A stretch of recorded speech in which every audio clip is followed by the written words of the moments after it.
మహాపరిశుద్ధుడును పరలోకమందున్న మా కన్న తండ్రి అయిన దేవ, మీ ఘనమైన పరిశుద్ధమైన నామమునకు వందనములు కృతజ్ఞతాస్తులు చెల్లిస్తున్నాం తండ్రి.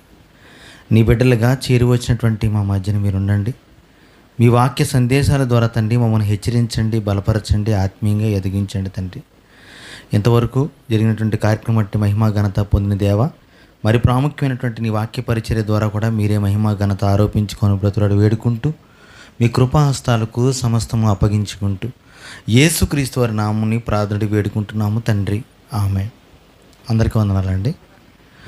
ప్రియమైనటువంటి దేవుని వారలారా, ఫిలిప్పీలకు రాసినటువంటి పత్రికను మనం ధ్యానిస్తున్నాం కనుక 3వ అధ్యాయము మరి ముగింపులోనికి వచ్చాం కనుక, మరి కిందటి వారం మనం మాట్లాడుకున్నటువంటి మాటలు పౌలు గారు చాలా ధైర్యంగా నన్ను పోలి నడుచుకోండి అని చెప్పాడు.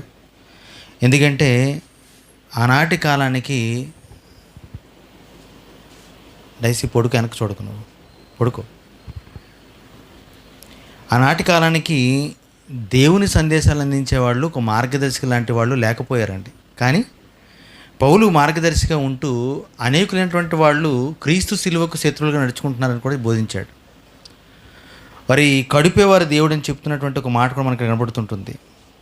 19వ వచనంలో, నాశనమే వారి అంతము, వారి కడుపే వారి దేవుడు, వారు తాము సిగ్గుపడవలసిన సంగతులు ఎందు ఏమవుతారంటే అతిశయపడుతుంటారు, భూ సంబంధమైన వాటి ఎందు మనసుంచుతారు. ఎవరు వీళ్ళంటే క్రైస్తవులు.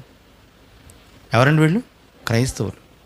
ఈ మధ్యకాలంలో ఒక సహోదరుడు నాతో మాట్లాడుతూ అన్నాడు, అనే భక్తిహీనులు ఎవరు, భక్తులు ఎవరు? అంతే కదండి. ఆయన అంటున్నాడు మాట్లాడుతూ, లోకంలో ఉన్న వాళ్ళంతా కూడా భక్తిహీనులనియా, సంఘానికి వచ్చిన వాళ్ళ మటుకి భక్తులు అన్నాడండి. ఏమండి, బయట ఉన్నవాడు భక్తుడేంటి, భక్తుడు కాకపోవడం ఏంటి? ఏమండి, భక్తుడేంటి, భక్తిహీనత కాకపోవడం ఏంటి? అసలు బయట ఉన్నవాడికి భక్తే తెలియదు, కానీ లోపలికి వచ్చిన వాడికి తెలుస్తుంది ఏంటది, భక్తి అంటే ఏంటో, భక్తిహీనత అంటే ఏంటో తెలుస్తుంది. ఇక్కడ మాట్లాడుతుంది కూడా సంఘంతో మాట్లాడుతున్నాడు. ఎవరితో మాట్లాడుతున్నాడంటే సంఘములో సభ్యులుగా ఉన్నటువంటి వాళ్ళు, క్రీస్తు శిలువకు శత్రులుగా మారిపోయిన వాళ్ళతో మాట్లాడుతున్నాడు. వారి కడుపే వారి దేవుడు, వారి అంతం ఏంటంటే నాశనం అని మాట్లాడుతూ వారు సిగ్గుపడవలసిన సంగతులు ఏమవుతారంటే అతిశయపడతారు. అసలు క్రైస్తవ సంఘం ప్రారంభంలో మీరు చూడగలిగితే అపోస్తుల పాదములు ఎదుట తమకున్న ఆస్తిపాస్తులు తీసుకొచ్చి ఏం చేశారంటండి, పాదములు ఎదుటి పాడేశారు, స్వాత్ చేయండి అని చెప్పేసి తమ కలిగిన వాటిని అమ్మేసి ఇచ్చారు. ఈరోజు క్రైస్తవ సమాజం ఎలా మారిపోయిందంటే, క్రీస్తుని నమ్ముకుంటే ఏమవుతుంది, ఆస్తులు వస్తాయి. క్రీస్తుని నమ్ముకుంటే ఏమవుతుంది, భూములు వస్తాయి. అంటే ఎలా మారిపోయారు చూడండి. యాక్చువల్లీ సిగ్గుపడవాలి. క్రీస్తు నమ్ముకున్న తర్వాత ఆస్తిపరుడుగా ఉంటే వాడు పరలోకం చేరాడని ప్రభువే చెప్పాడు.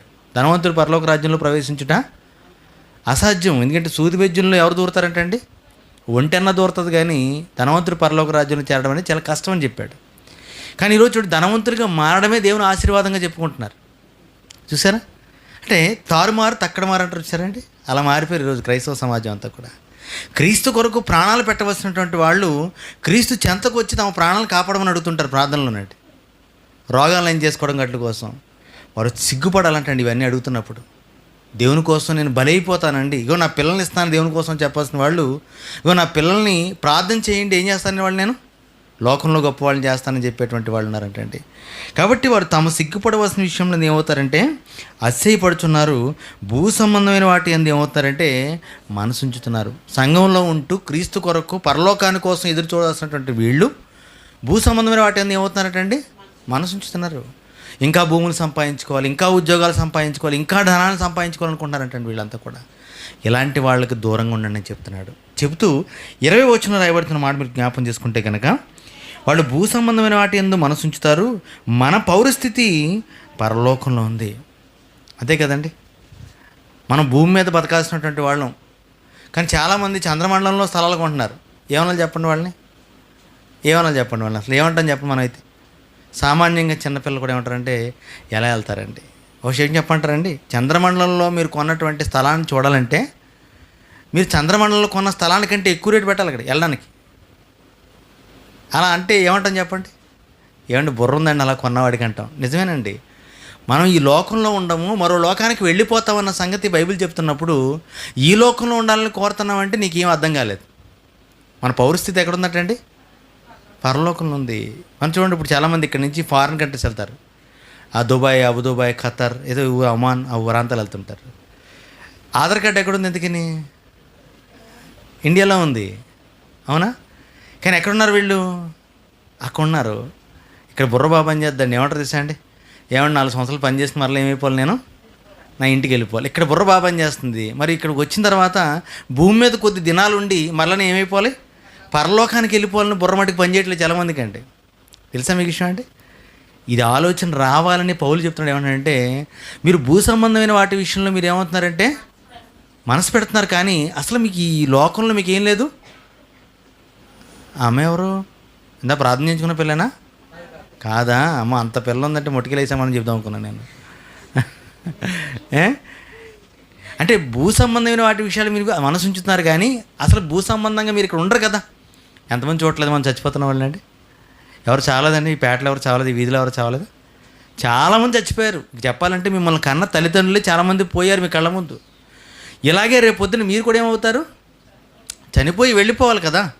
కానీ భూ సంబంధమైన విషయాల మీద ఏమవుతున్నారంటే మీరంతా కూడా మనసు ఉంచుతున్నారు, కానీ మన పౌరస్థితి ఎక్కడుందంటే పరలోకంలో ఉంది అని చెప్తున్నాడండి. కొన్ని మాటలు మీకు జ్ఞాపం చేస్తాను చూడండి, కొన్ని మాటలు మీకు జ్ఞాపం చేయడానికి ఇష్టపడతాను చూడండి.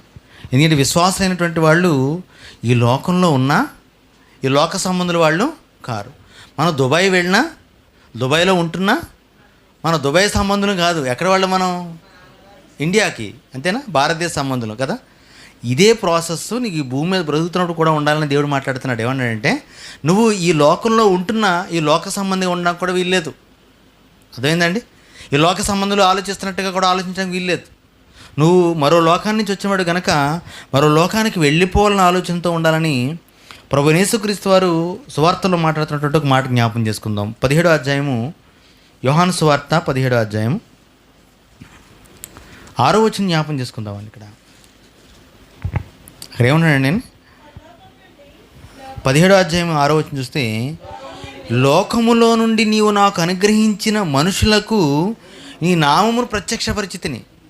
ఎవరంటే వీళ్ళంతా కూడా యేసుక్రీస్తుతో పాటు ఉండడానికి నిశ్చయించుకున్నటువంటి శిష్యుల బృందం అండి. అంటే మనం అనుకుంటాం బృందం అనేసరికి ఆ 12 మంది అనుకుంటాం. చాలామంది అండి, 12 మంది కాదండి, ఇక్కడ చాలామంది ఉన్నారు. సుమారుగా ఒక 100 మంది దగ్గర ఉన్నారండి అక్కడ. వాళ్ళ గురించి మాట్లాడుతూ, వాళ్ళలో ప్రత్యేకమైనటువంటి అపోస్తుల గురించి కూడా మాట్లాడుతూ ప్రభు అంటున్నాడు. ఏమనండి అక్కడ? లోకములో నుండి నీవు నాకు అనుగ్రహించిన మనుషులకు నీ నామం ప్రత్యక్షపరిచితిని. అంటే లోకంలో ఉన్నారు, కానీ వీళ్ళు ఏమయ్యారు? ప్రత్యక్షపరచబడ్డారు, ప్రత్యేకించబడ్డారు. దేవుని కోసం వేరైనటువంటి ప్రజలు ఉన్నారు. మనం ఎవరని చెప్పండి ఇప్పుడు? మనం ఎవరు ఇప్పుడు? మనం కూడా దేవుని కోసం వేరైనటువంటి ప్రజలుగా ఉంటూ క్రీస్తు నామాన్ని ధరించి క్రైస్తవులుగా బ్రతుకుతున్నటువంటి వాళ్ళు. కాబట్టి మనకి లోకానికి మనకి ఎటువంటి సంబంధం లేదు. మనం లోకంలో ఉన్నాం, కానీ లోకానికి మనకి ఎటువంటి సంబంధము లేనటువంటి వారిగా బ్రతకాలి. చెప్తున్న మాట అదేనండి, అవునా? 11వ వచనం చూడండి, 11వ వచనం అందులోనే, నేను ఇంకనూ లోకములో ఉండను కానీ వీరు లోకములో ఉన్నారు, నేను నీ యొద్దకు వచ్చుచున్నాను. పరిశుద్ధుడైన తండ్రి, మనము ఏకమై ఉన్నలాగున వారును ఏకమై ఉండునట్లు నీవు నాకు అనుగ్రహించిన నీ నామమందు వారిని ఏం చేయమంటే కాపాడమని చెప్తున్నాడు. ఏంటంటే ఏం చేయాలంటే అండి? కాపాడాలి. ఎందుకంటే వాళ్ళు లోకంలో ఉన్నారు కదా.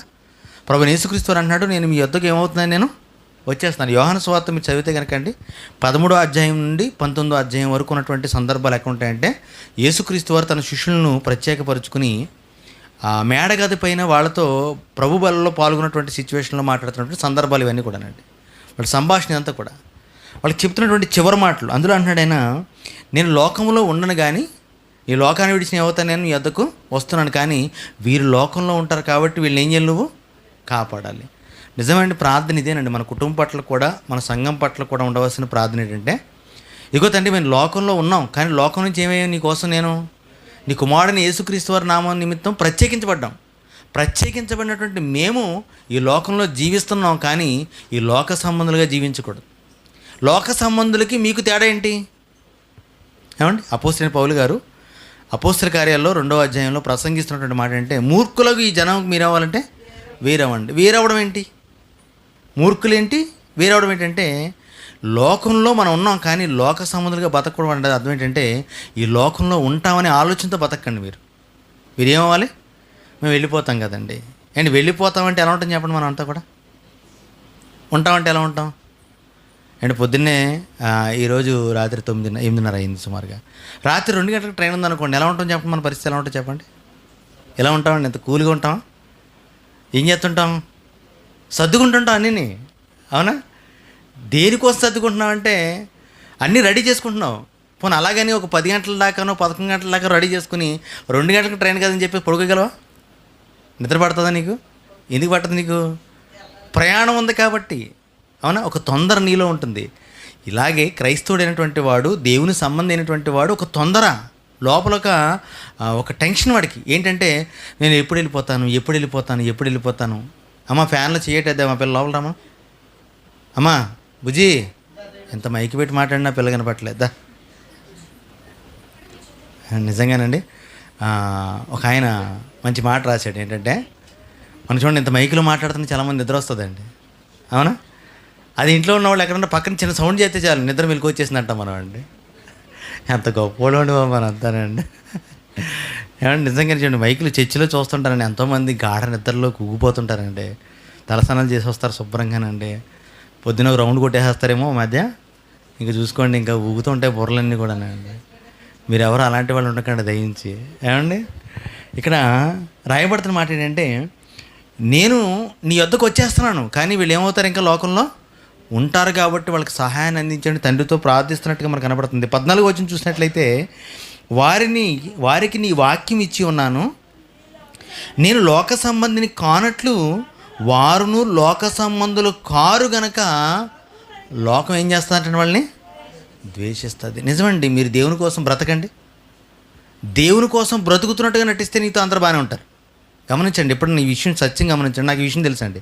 కాబట్టి నాతో దేవుని సంబంధం విషయాల్లో చాలామంది దూరంగా ఉంటారు. నేను అనుకుంటాను, దేవుడు నా యందు వాక్యాన్ని ఏం చేస్తున్నాడు? ఫలింపజేస్తున్నాడు. మీరు అనుకుంటున్నారు వాళ్ళు రావట్లేదు, వీళ్ళు రావట్లేదు, మీరు ప్రార్థన చేస్తున్నారు. నాకు ఎలా ఉంటుంది తెలుసా అండి? నువ్వు నిజమైన దేవుని సంబంధం అయితే నీతో చాలామంది ఉండరు. నిజమండి ఇది. నువ్వు లోక సంబంధం అయితే నీతో ఏమవుతారు వాళ్ళు?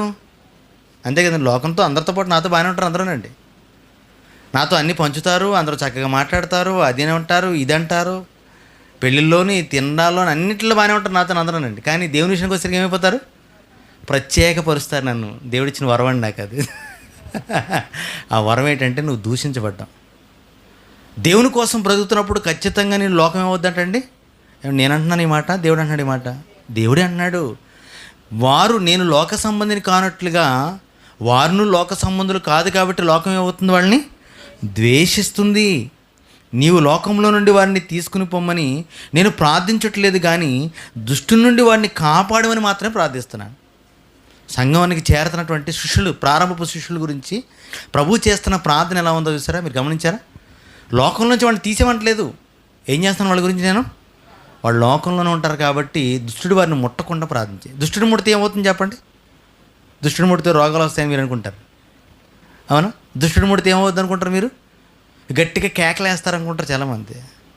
ఏమన్నా అంతే కదా, మీ వచ్చిన ఆలోచన అయితే కదా. చాలామంది పాస్టర్లు కూడా ఒక అబద్ధం ఏంటంటే, అమ్మ దెయ్యం పట్టిందమ్మా నీకు అంటాడంటే. నీకు ఎవరో చేతబడి చేసి అంటాడు. ఈడు పెద్ద దుర్మార్గుడు. నిజంగా చేతబడులు ఉంటే ఆడే సీఎం అవుతాడు కదండి పాపం. ఆడే శ్మశానాలు ఎందుకు ఎడతాడు? ఆడ గోను పట్టలు కట్టినాడు శ్మశానాలు ఎడతాడా? చేతబడి వచ్చినాడు ఎక్కడుంటాడు? ప్రపంచానికి అధిపతిగా మారిపోతాడు. అధికారం ఉంటాడు, శక్తి ఉంటే. కానీ వాడే దౌర్భాగ్యుడు అయిపోయి అక్కడ చిలక దోషాలు చెప్పుకున్నాడు. వాడంటే మనం పోతామండి. విచిత్రం ఏంటంటే, వాళ్ళని ఎవరు నమ్మకండి, వాళ్ళెవరితోనే మీరు సాహసం చేయకండి. దేవుడు మనకు తోడుంటే కనుకంటండి గొప్ప కార్యాలు జరుగుతాయి మనతోనంటండి. ఇంకా ఇక్కడ మాట్లాడుతున్న మాట చూడండి, ఏమన్నాడంటే దుష్టుడు వాడిని ముట్టకుండా కాపాడాలి. దుష్టుడు ముడితే ఏమవుతుంది? ఏమంటే క్రైస్తవ సంఘంలోని పరిశుద్ధాత్మ పొందుకోవడానికి నువ్వు బాప్తిసం పొందుకుని పాపక్షమాపణ నిమిత్తం బాప్తిసం తీసుకున్న తర్వాత పరిశుద్ధాత్మను వరం పొందుకుంటారు. పొందుకున్న తర్వాత నీ చుట్టూ ఒక వైఫై లాంటి ఒక తరంగం ఉంటుంది. ఇదేంటంటే ఒక పరిశుద్ధత. దేవుడు నిన్ను ప్రత్యేకపరుచుకున్నాడు. చక్కటి జ్ఞాన సంగతులు అర్థమవుతుంటాయి. చదువుతున్నాడు బైబిల్, నీకు ఏమవుతుంటుంది? ఆకలి ఇంకా పెరుగుతుంటుంది బైబిల్ మీద.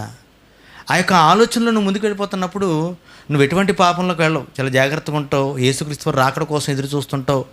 నాకు ఈ లోకంలో ఏముందిలేండి నేను ఒక వైరాగ్యంతో ఉంటావు నువ్వు. తెలుసా మీకు వైరాగ్యం? తెలుసా? ఎవరైనా చచ్చిపోతే చూడండి, ఇంట్లోని ఎవరైనా చచ్చిపోయారు అనుకోండి, ఇంటి ముందు శవం ఉందనుకోండి, ఏదైనా పడిపోయి పగిలిపోయింది అనుకోండి, ఏమంటారు చెప్పండి? చెట్టు అంత మనిషి అయిపోయాడు, ఇది పోతే ఏంటంటాం మనం. అవునా? సహజంగా ఆలోచించండి. అంత బాగుందనుకోండి, చిన్న మైకి కింద పడిపోయింది అనుకోండి, ఏమంటాం చెప్పండి? కళ్ళు కనబట్టలేదా నీకు? ఒళ్ళు తెలియట్లేదా నీకు? ఎప్పుడు వైరాగ్యం వస్తుందంటే ఆ చావు అనేది ఎప్పుడైతే కళ్ళ ముందు ఉంటుందో నీకు వైరాగ్యం వచ్చేస్తుంది. ఆ లోకంలో ఏముంటే ఏముందలేండి, ఈయనే పోయాడు కదా, ఆమె పోయింది కదా అనేటువంటి మాటలు మాడుతుంటారు భార్యాభర్తలు. గమనించండి, అది పిల్లలు పోగొట్టిన తల్లిదండ్రులు అయితే ఏమంటారు చెప్పండి? ఇక లోకంలో తమకి ఏం పోయినా ఏమున్నా ఏం పట్టించుకోరు ఇంకండి, ఏదో బతుకుతున్నాం అన్న పేరుకి ఏదో అలా బతుకుతుంటారు చాలామంది. అంటే వైరాగ్యం అనేది అప్పుడు రావడం కాదు. ఎప్పుడు రావాలి నీకు? దేవునిలో పరిశుద్ధతలో నీకు వైరాగ్యం రావాలి. ఎలాంటి వైరాగ్యం అంటే, ఈ లోకంతో నాకు సంబంధం ఏంటండి, ఎవరేమనుకుంటే నాకు సంబంధం ఏంటండి, ఏదో దేవుని కోసం నేను బ్రతికేసి అలా సైడ్ నుంచి అలా పరలోకం వెళ్ళిపోతే చాలండి నాకు. ఎలా అని చెప్పండి? అలాగే కాకుండా దుష్టుడు ముట్టడం నువ్వు ఎలా మారిపోతే తెలుసా? నువ్వు డబ్బు డబ్బు డబ్బు అంటావు, గొడవలు గొడవలు అంటుంటావు, దేవుడు అనవు అసలు నువ్వు నోటితోని. నీకు చర్చ వద్దు, వాక్యం వద్దు, ఏమొద్దు నీకు. నిజమైన దుష్టుడు పట్టినవాడు ఇలాగే ఉంటాడండి. దెయ్యం పడితే కేకలేస్తారు మీరు అనుకుంటారు, పిచ్చోడు మీరంతా కూడానండి. దెయ్యం పడితే పిచ్చోడు అవడు. అమెరికా వాడికి దెయ్యం పట్టింది, ఏం చేస్తున్నాడు వాడు? సూటు బూటు వేసుకుని బాంబులు వేస్తున్నాడు అండి. దెయ్యం పట్టిందండి వాడికి. యేసుప్రభు అన్నాడు కదా, వాడు నరహంతకుడు, ఆది నుంచి నరహంతకుడు వాడు. అంటే దెయ్యం పట్టినవాడు ఎలాగ చేస్తాడా? చంపేస్తాడు ఎదటివాడిని. ఒక అయ్యని దెయ్యం పట్టింది, ఏం చేసింది అది? చంపింది, తన తమ్ముడిని చంపేశాడు. ఇజ్రాయేల్కి దెయ్యం పట్టింది, ఎలా ఉన్నారు వాళ్ళు? ఇజ్రాయేల్ దెయ్యం పట్టినట్టు వీళ్ళు ప్రార్థన చేస్తుంటారు చాలామంది. పాప అండి ఆడికి సహాయం చేయమని ఇంకానే వీళ్ళు పెద్ద దెయ్యాలి, ఇవన్నీ దెయ్యాలి, ఇవన్నీ ఆడి గురించి. దెయ్యం పట్టి మనుషుని చంపుతున్న వాడిని, మోసం చేస్తున్న వాడిని, దేవుని వాక్యానికి దూరం అవుతున్న వాడిని నువ్వు గమనించి ఒకటే అనుకో, వీడి దెయ్యం పట్టింది వీడికి అనుకోండి. నిజమండి. దేవుడు పడితే ఎలా ఉంటుంది చెప్పండి? దేవుడు పడితే ఎలా ఉంటుంది చెప్పండి? దేవుడు పడితే ఎప్పుడు దేవుడు దేవుడు అంటావు, నువ్వు బైబిల్ అంటావు, మీటింగ్లు అంటావు, కార్యక్రమాలు అంటావు, అవునా? దెయ్యం పడితే ఎలా ఉంటుంది చెప్పండి? సినిమాలు అంటావు, షికార్లు అంటావు, ఉద్యోగాలు అంటావు, ఏదో ఒకటి చెప్తుంటావు నువ్వు. కాబట్టి ప్రభు తన శిష్యుల గురించి ప్రార్థన చేస్తూ అన్నాడు, వీరు లోకం వీళ్ళు ద్వేషిస్తుంది, ఎందుకంటే వీళ్ళు దేవుని సంబంధులు కనుక.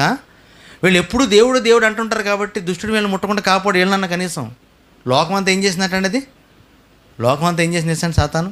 మింగేస్తుంది, అందరినీ మింగేస్తుంది, పుట్టిన వాడిని సైతం మింగేస్తుంది. వాడి చేతిలో అంటే సెల్ ఫోన్ పెట్టేద్దండి, తీసుకొచ్చండి వాడు తిరిగేస్తుంటాడండి. కోతులు కూడా సెల్ ఫోన్ చూస్తున్నాయంటండి ఈ మధ్య. అంటే కోతు చేతిలో సెల్ ఫోన్ మీకెత్తే అంటే కొట్టేస్తుందండి, వచ్చి కోతండి అది. కోతులు కూడా పట్టేసింది దెయ్యం అండి. అలా ఉంది పరిస్థితి.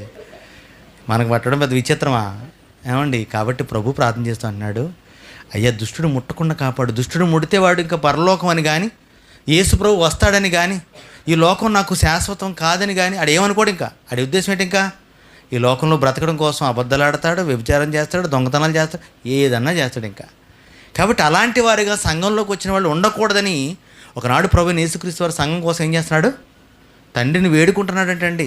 అదవుతుందా మీకండి? మరో మాట చూడగలిగితే 15వ వచనం చదువుకున్నాం కదా, రైట్. దుష్టుడి నుండి వారిని ఏం చేయమంటే కాపాడమని ప్రార్థించుచున్నాను.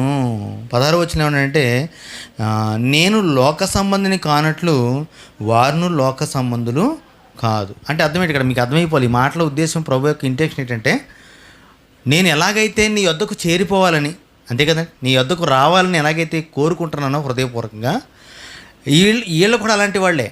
నీ వద్దకు రావాలని, పరలోకం వెళ్ళిపోవాలని ఆలోచనతో ఉన్నవాళ్ళు వీళ్ళంతా కూడా. కాబట్టి వీరిని దుష్టుడి నుంచి కాపాడమని ప్రార్థన చేస్తున్నాడు. ఎవరి గురించి అంటే, ఈరోజు సంఘాలలో చేర్చబడుతున్నటువంటి శిష్యుల గురించి ఒకనాడు యేసుక్రీస్తు వారు చేసిన ప్రార్థన అది. మరి ఈరోజు శిష్యులు అలాగే ఉన్నారంటారా? మీరు గమనించండి, మీరు చెప్పండి, సత్యం చెప్పండి. అలాగే ఉన్నారండి శిష్యులు? లోక సంబంధులు కానటువంటి వారిగా ఉన్నారా? లోక సంబంధులుగా ఉన్నారా? లోక సంబంధులుగానే ఉన్నారండి ఈరోజు అండి. లోక సంబంధమైన రిజర్వేషన్లు కావాలంటున్నారు, లోక సంబంధమైనటువంటి అధికారాలు కావాలంటున్నారు, లోక సంబంధంగా భూములు కావాలంటున్నారు, లోక సంబంధమైనటువంటి ఏమండి ఏదో చదువులు కావాలంటున్నారు. వాటి కోసం బ్రతుకున్నట్లేదా క్రైస్తవ సమాజం అండి ఈరోజు? అండి చాలా గొప్ప కదండి. ఈరోజు క్రైస్తవ సమాజంలో వచ్చి కృతజ్ఞత కానుక పెడతారు. దేనికి పెట్టారు కృతజ్ఞత కానుక? ఎందుకని? మా అబ్బాయికి అండి అమెరికాలో జాబ్ వచ్చిందండి, అంతేగాని మా అబ్బాయి అండి ఒకసారి బైబిల్ చదివాడండి, కృతజ్ఞత కానుకండి. చెప్పగలండి? ఎవరన్నా ఒక సాక్ష్యం చెప్పారు? సాక్ష్యం అండి, మా అబ్బాయి అండి ఈరోజు ఒక పాట పాడండి, దేవుని కృతజ్ఞత కానుకండి. మా అమ్మాయి అండి ఈరోజు దేవుని గురించి చెప్పగలిగింది 2 మాటలు, కృతజ్ఞత కానుకండి. అసలు దేవుని విషయంలో కృతజ్ఞతాస్తులు చెల్లించే వాళ్ళు ఎవరు లేరండి. లోక సంబంధ విషయాలు ఏం చేస్తారు?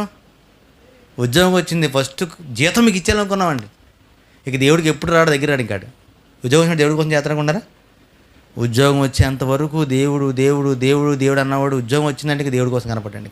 ఇక అంటే మా అబ్బాయి డ్యూటీకి వెళ్ళాడండి, అంతే కదండి. ఉద్యోగం వచ్చేసింది, ఇప్పుడు కనపట్లేదు. మళ్ళీ అప్పుడు ఏంటంటే మళ్ళీ ప్రార్థన ఏంటి? దేవుడి దగ్గరికి వచ్చి మంచి ఉద్యోగం వచ్చిందండి, ఇప్పుడు మంచి అమ్మాయి దొరకాలని ప్రార్థన చేయండి అయ్య గారు. ఇప్పుడన్నా పోనీ దేవుడి దగ్గర రావాలని ప్రార్థన కాదు. ఇప్పుడు ఏం కావాలి? ఇప్పుడు పెళ్ళి. ఓకే, పెళ్ళి అయిపోయింది, తర్వాత బిజీ, మా వాడు చాలా బిజీ అండి. పెళ్ళి అయిపోయింది కదా, నా ఊరు వెళ్ళాడండి, ఈ ఊరు వెళ్ళాడండి. ఓ తిరుగుతున్నాడు, అలా ఆవిడతో తిరుగుతున్నాడు. ఏమ్మా వచ్చాడా అంటే రాలేదు కానండి, పిల్లలు లేరు, మళ్ళీ ప్రార్థన చేయండి అదే. పిల్లల కోసం ప్రార్థన చేస్తారు. మళ్ళీ కొంత పిల్లలు పుట్టేశారు, పిల్లలు పుడితే ఇంకేంటి, ఆమె రాదు లోపలికి. ఏ అంటే చిన్నపిల్లలు కదండి.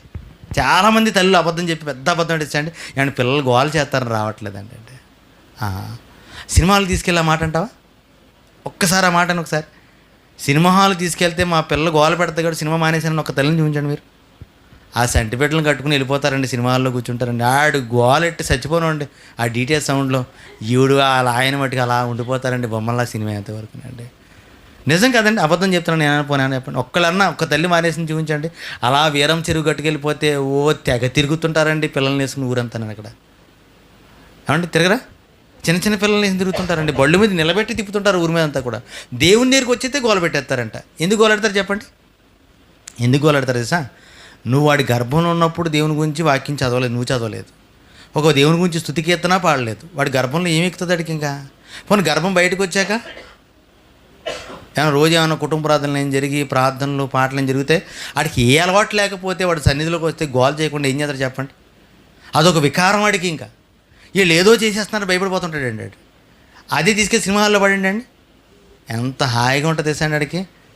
ఆడు వెంటనే చెప్పేస్తాడు, ఆ హీరోయిన్ ఎవరో చెప్పేస్తాడు, ఆ హీరో ఎవడో చెప్పేస్తాడు. ఎందుకు చెప్తాడంటే వీడు చిన్నప్పుడు నేర్చుకుంది అదే కదా, విద్య అదే కదా. గర్భవాసం మొదలుకుని వాడు నేర్చుకున్నటువంటి విద్య అదే పద్మవ్యూహం అదే అడిగి.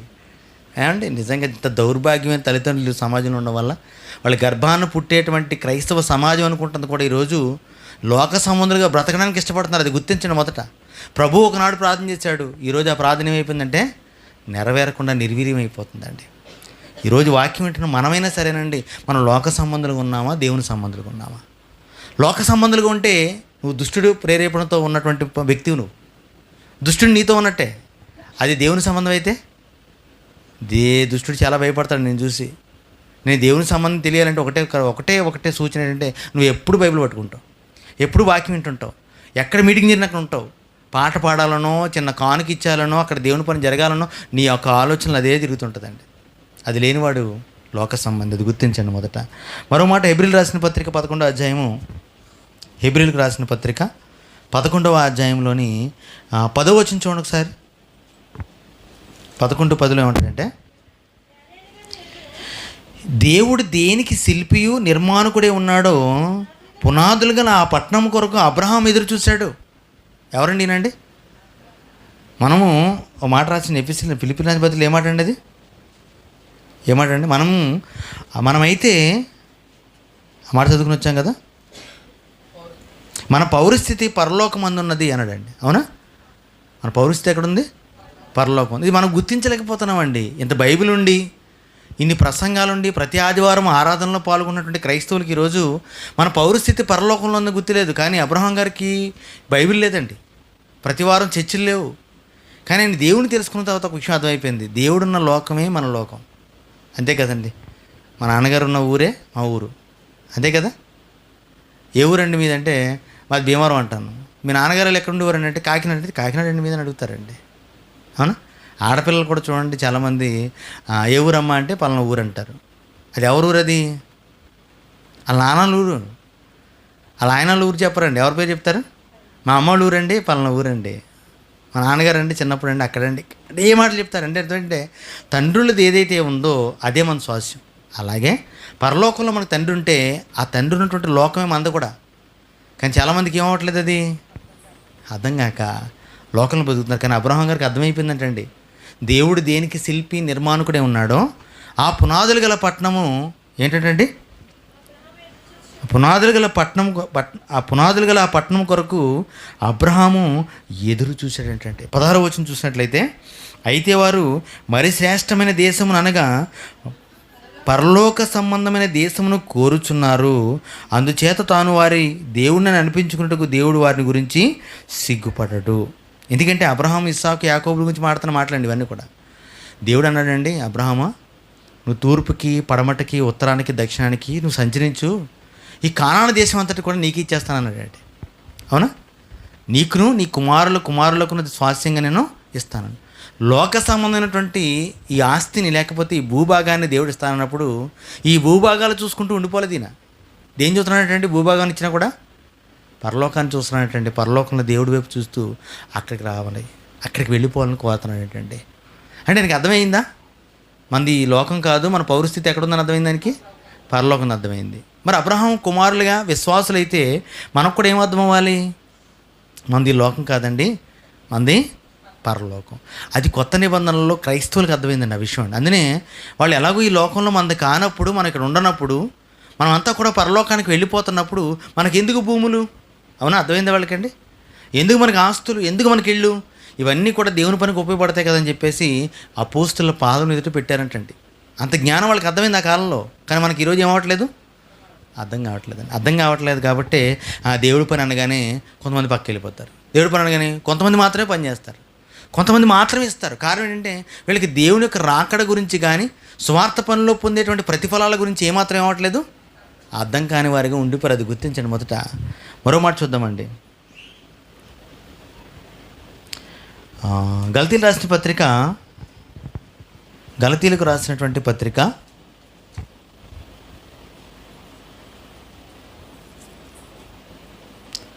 గలతీలకు రాసిన పత్రిక 4వ అధ్యాయం 20వ వచనం చూసినట్లయితే 4:26 చూద్దామండి.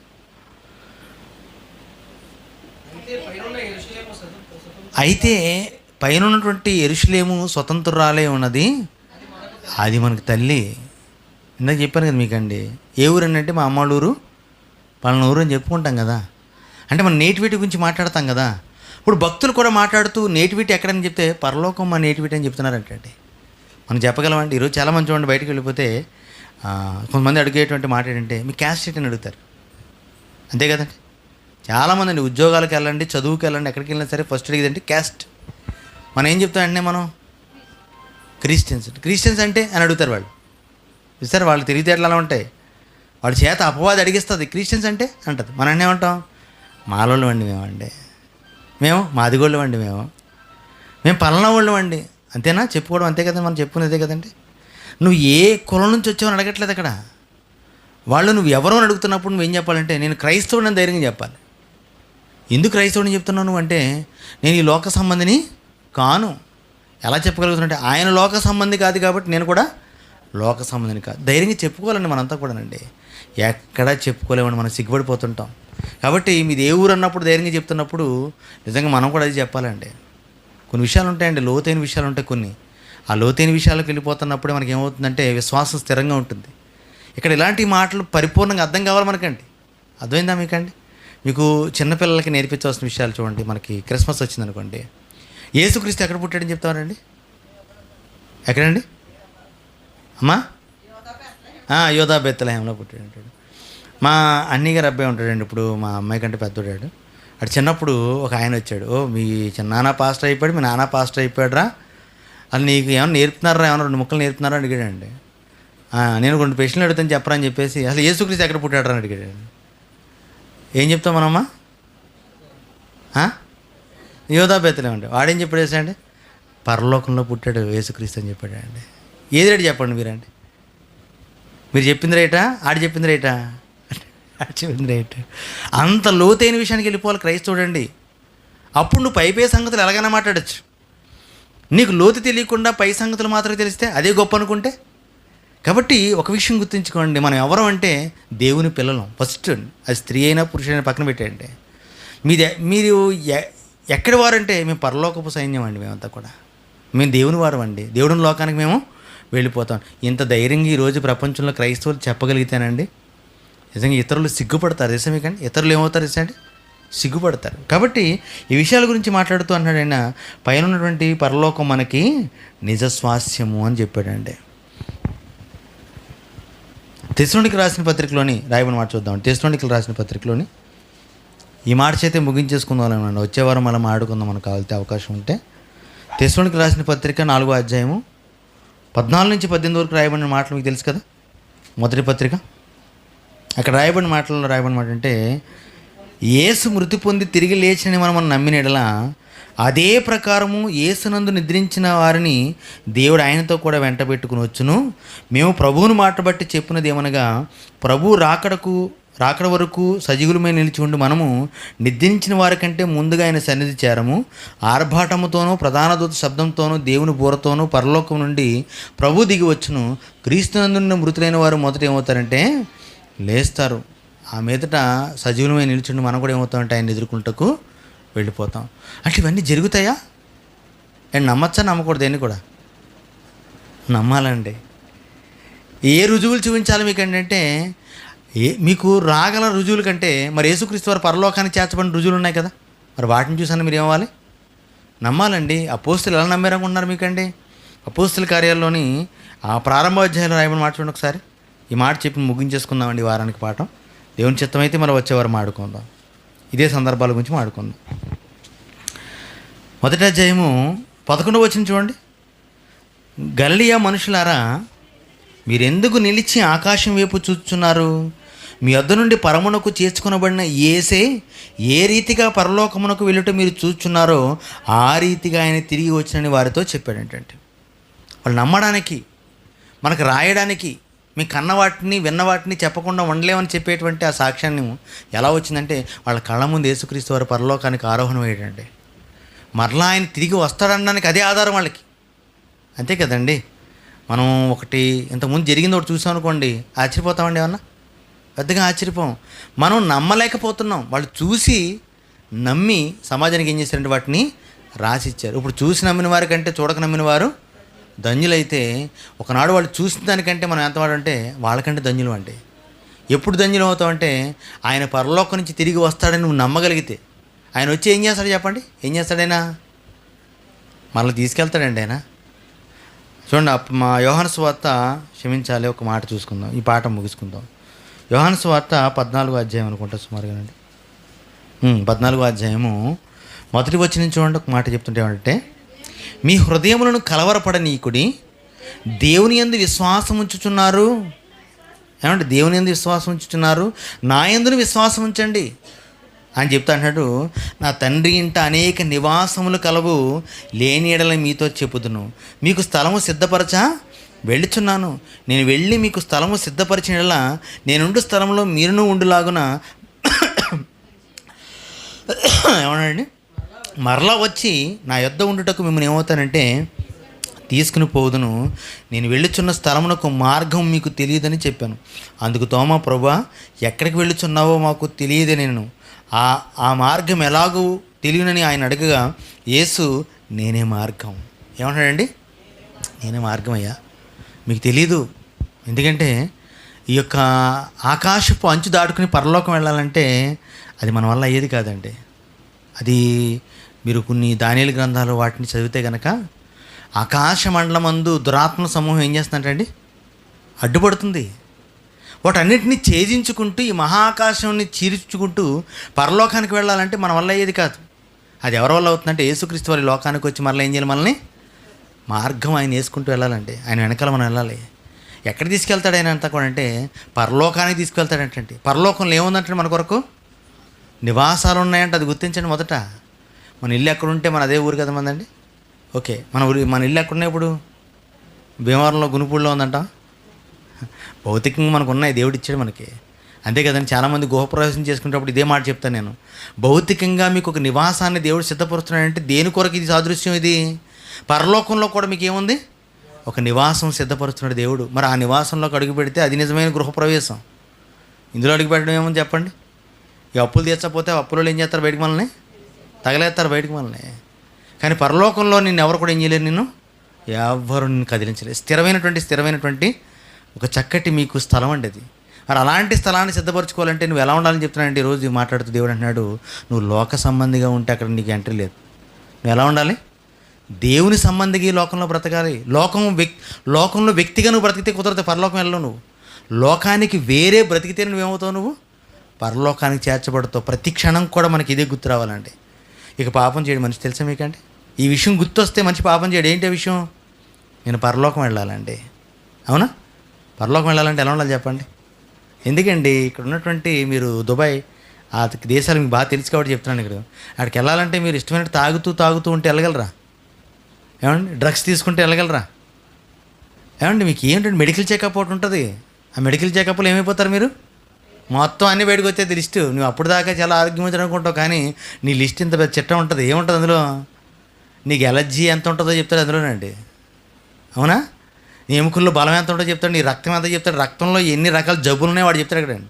అప్పుడు దాకా నేను అనుకుంటా అందులో చూసిన అబ్బాయి నేను ఎంత అందంగా ఉన్నాను అనుకుంటా. చాలామంది ఫెయిల్ అయిపోతారు, వెనక్కి తీసుకొచ్చేస్తారు. వాళ్ళు చూసారు వాళ్ళని, వాళ్ళు ఎలా ఉంటారు? వాళ్ళు జబ్బు పడిపోయిన మనుషులు ఏమంటారు? వాళ్ళు మామూలుగానే ఉంటారు వాళ్ళు. కానీ వాళ్ళలో ఉన్న జబ్బు పరీక్షను బట్టి వాళ్ళు అక్కడికి వెళ్ళడానికి ఉండదు. అలాగే నీలో ఉన్న పాపం కొన్ని నేను ఏం చేయదంటే పరలోకం దాకా వెళ్ళనవుతుంది. అది గుర్తించండి మొదట. నీకును నాకును పాపం ఏం చేస్తుంటే మధ్యలో అడ్డుగా ఉందన్నాడండి.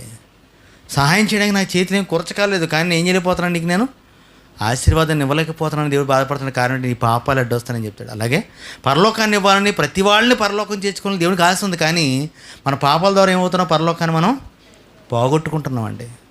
అంతే కదా. దేవుడు అనుగ్రహించి మహిమను ఏమవుతున్నారటండి? ప్రతివాడు అందరూ పాపం చేసి దేవుడు అనుగ్రహించి మహిమను పొందలేకపోతున్నారు. కానీ కనీసం మనకు పరలోకం రావాలి, మనం ఏం చేయాలి? పరలోకానికి వెళ్ళాలంటే పాపం నీలో ఉండడానికి ఎంత మాత్రం కూడా వీలు పడకూడదు. వీలు పడకూడదంటే ఇక్కడ పౌలు గారు చెప్పిన ఏమంటే మన పౌరస్థితి పరలోకమందున అంటున్నాడు. యేసుక్రీస్తు అంటున్నాడు, నేను లోక సంబంధిని కానట్టు వారు కూడా లోక సంబంధులు కారు. దుష్టుడు వారిని ముట్టకుండా కాపాడమని దేవుని ప్రార్థన చేస్తున్నాడు. ఈరోజు మనం కూడా మన కోసం, మన కుటుంబం కోసం చేయవలసిన ప్రార్థన ఏంటంటే, దుష్టుడు నన్ను కానీ నా కుటుంబాన్ని కూడా ఏం చేయకూడదు, ముట్టకుండా. తండ్రి నువ్వు కాపాడు తండ్రి, నా చుట్టూ కంచివే తండ్రి అని అడగాలని దేవుడిని అండి. అలా ఎప్పుడైతే మనం అడిగి దేవుణ్ణి వేడుకుని ఆ వరాన్ని పొందుకుంటామో, దుష్టు నుండి తప్పించబడతామో, నిజంగా దేవుని కోసం నువ్వు బ్రతకడానికి మార్గాలు ఏమవుతుంటాయి తెలుసా అండి? తెరబడుతుంటే. ఎంత కష్టమైనా సరే అండి చివరిదాకా ప్రయాణం చేయవలసింది మనం అండి. నాకున్న ఉద్దేశం అదేనండి. ఏదైనా సరే అంటే తలుపు మూసుకునే ఉంటుంది, అది అవ్వదనుకుంటాం. కానీ చివరిదాకా వెళ్ళండి మీరు, దేవుడు ఏం చేస్తాడు? తలుపుని ఖచ్చితంగా తెరుస్తాడు. లేకపోతే మరొక మార్గాన్ని నీకు చూపిస్తాడు. కానీ ముందే మనం ఏం చేస్తాం తెలుసా అండి? అవ్వదులే. మీటింగ్ నెల చూడండి, సంవత్సరంలో ఖచ్చితంగా 3 మీటింగ్లు పెట్టాలనుకున్నామండి. జనవరిలో పెట్టాం, మరలా మే నెలలో మనకి డేట్ దొరకలేదు, కానీ జూన్ నెలలో మరలా డేట్ మనకి దొరికింది. డిసెంబర్లో ఖచ్చితంగా చేస్తాం మళ్ళానండి. నవంబర్ డిసెంబర్లో ఖచ్చితంగా మరలా చేయాలి. కానీ మార్గాలు ఏమైనా తెరబడి ఉన్నాయి మనకి? ఏమన్నా ఏమీ లేవండి. కానీ చివరి దాకా వెళదాం. ఆ రోజు వరకు అన్నీ చేద్దాం. వర్షం వస్తుంటుంది కొన్నిసార్లు, గమనించలేదు మీరండి మీటింగ్లో. ఆ రోజు కూడా మన వాళ్ళు చెప్పేది ఒకటే, మీరు వర్షం వస్తుందంటే ఆ రోజు ఆగిపోతాం, అక్కడ ఆగిపోతాం. కానీ ముందుగా ఏర్పాట్లు ఏం చేద్దాం? మనం ఆపద్దు, సిద్ధపరిచితే వెళ్దాం. ఎందుకంటే మన విశ్వాసం అనేది పరీక్షకి ఎప్పుడు అవుతుండాలి ఏమవుతుంది తెలుసా అండి? నిరూపించబడుతుంటుంది అంటే విశ్వాసం. కాబట్టి మన విషయంలో మనం జాగ్రత్త కలిగి లోకంతో కలిసిపోవడానికి ఇష్టపడకండి. లోకం అంతా ఒక తాటి ఉండి పక్కన ఉంటే బతకలేకపోతున్నాను అనుకోకండి. దేవుడు నిన్ను అంతకంటే ఉన్నతంగా ఏం చేస్తాడు? నిన్ను బ్రతికిస్తాడు. ఎప్పుడైనా సరే అండి, దేవుని పక్షాన ఉన్న వాళ్ళు పోరాటంలో ఓడిపోయినట్టు ఎక్కడా లేదండి. ఉందండి ఎక్కడన్నా? దేవుని పక్షాన ఉన్న వాళ్ళు కొద్దిమంది అయినా కూడా వాళ్ళే గెలిచినట్టు ఉంటుంది తప్ప, అధికులైనటువంటి వాళ్ళు నీట మునిగి చచ్చిపోయిన వాళ్ళు ఉన్నారు, యుద్ధంలో ఓడిపోయిన వాళ్ళు కూడా ఉన్నారు. కాబట్టి ఈ విషయంలో మీరు జ్ఞాపం చేసుకుని, మనం ఈ లోక సంబంధం కాదని మన పౌరస్థితి పరలోకం ఉందన్న విషయాన్ని పౌలు గారు జ్ఞాపం చేసిన మాటని నేటి దినానికి దేవుడు ఇచ్చినటువంటి సందేశాన్ని బట్టి దేవుని స్తుతులు చెల్లిస్తూ మరి మాటలు ముగించుకుందామండి. ప్రార్థన చేసుకుందామండి. మహాపరిశుద్ధుడును పరలోకమందున్నటువంటి మా కన్న తండ్రి అయిన దేవ, చక్కటి నీ మాటలను ధ్యానించుటకు, ఆ మాటల్లో ఉన్నటువంటి మాధుర్యాన్ని, ఆనందాన్ని, ఆ లోతును తండ్రి అనుభవించుటకు మీరు ఇచ్చినటువంటి గొప్ప కృపను బట్టి, దినాన్ని బట్టి, ఆరోగ్యాన్ని బట్టి, తండ్రి స్థలాన్ని బట్టి వందనాలు చెల్లిస్తూ, చేరువచ్చిన నీ బిడ్డలు నీ వాక్యాన్ని ప్రేమించి వచ్చిన వారు కనుక వారిని తండ్రి ప్రభు ఈ లోకం నుంచి వేరు చేసి తండ్రి ప్రభు మీరు తెచ్చుకున్నారు కనుక, దుష్టుడు వారిని ముట్టకుండా తండ్రి లోక సంబంధాలుగా వారు జీవించకుండా తండ్రి మేమంతా కలిసి తండ్రి ప్రభు నీ పనుల్లో ఉంటూ పరలోక సంబంధాలుగా ఈ లోకంలో నడుచుకునేటువంటి గొప్ప కృపను, ఆశీర్వాదాన్ని మాకు దయచేసి నడిపించడం వేడుకుంటూ, ఈ లోకంలో మీరు అప్పగించిన పనులను చేయుటకు నమ్మకత్వాన్ని, విశ్వాసాన్ని, తండ్రి స్థిరమైనటువంటి మనసును మాకు దయచేయండి. ఆరోగ్యమును, బలమును, శక్తిని కూడా దయచేయమని వేడుకుంటూ మీ కృపాసన్నిధికి మమ్మల్ని అప్పగించుకుంటున్నాం. మరి ముఖ్యంగా తల్లి గారిని, సహోదరిమణి తండ్రి ప్రభు వరలమ్మ గారిని జ్ఞాపం చేసుకుంటూ, నీ కుమార్తెని లేవనెత్తిన విధానాన్ని బట్టి, స్వస్థపరిచినటువంటి స్థితిని బట్టి వందనాలు చెల్లిస్తూ, నీ కుటుంబాన్ని తండ్రి జ్ఞాపం చేసుకున్నటువంటి పరిస్థితిని బట్టి నీకే కృతజ్ఞతాస్తులు చెల్లిస్తూ, సంఘంగా కూడుకున్నటువంటి మేము మరలా ఆదివారం మరలా కూడుకుని తండ్రి ప్రభుని స్తుతిస్తూ, నీ మాటలు ధ్యానిస్తూ ఆనందపడేటువంటి స్థితి కోసం వేగిరిపడుటకు ప్రతి మనసును తండ్రి ప్రభు మీరే సిద్ధపరచుకుని బ్రతులాడు వేడుకుంటూ, మీ కృపాసన్నిధికి అప్పగించుకుంటూ మేము చేస్తున్నటువంటి పనులన్నింటిలో తండ్రి సహాయం అందించమని యేసుక్రీస్తు వారి నామముని ప్రార్థన వేడుకుంటున్నాము తండ్రి. ఆమె అందరికీ వందనాలండి.